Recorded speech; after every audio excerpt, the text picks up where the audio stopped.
السلام علیکم ورحمۃ اللہ وبرکاتہ۔ میں آج چوتھی صورت شروع کرنے جا رہا ہوں۔ علم تر کی صورت ہم نے کلیئر کرائی، لإلاف والی صورت کلیئر کرائی، ارأیت الذی صورت کلیئر کرائی۔ آج میں ان ناتوینہ کی صورت کلیئر کرانے جا رہا ہوں۔ دیکھیے، ایک ہوتا ہے قرآن مجید پڑھنا، وہ بھی ضروری ہے، لیکن جب تک قرآن کریم آپ کا ٹھیک نہیں ہے تو صورتیں ٹھیک کر لیں تاکہ ہماری نمازیں ٹھیک ہو جائے۔ تو آج ہماری چوتھی صورت ہے سورۃ الکوثر، چھوٹی صورت ہے، 3 آیتیں ہیں اس کے اندر۔ تو چلیے شروع کرتے ہیں۔ اعوذ باللہ من الشیطان الرجیم، بسم اللہ الرحمن الرحیم۔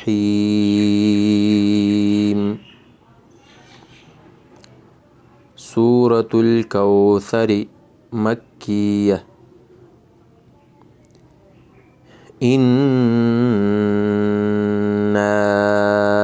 أعطيناك الكوثر فصل لربك وانحر إن شانئك هو الأبتر۔ بسم الله الرحمن الرحيم، بسم الله الرحمن الرحيم۔ إنا أعطيناك الكوثر، إنا أعطيناك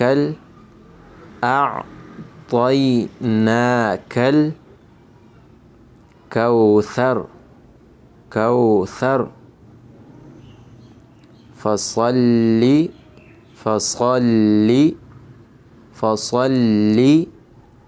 لربك وانحر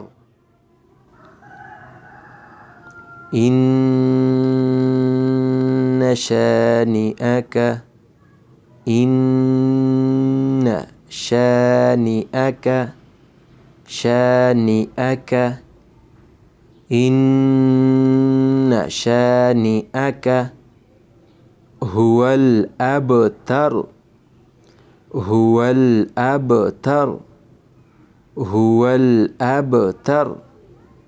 هو الأبتر۔ بسم الله الرحمن الرحيم۔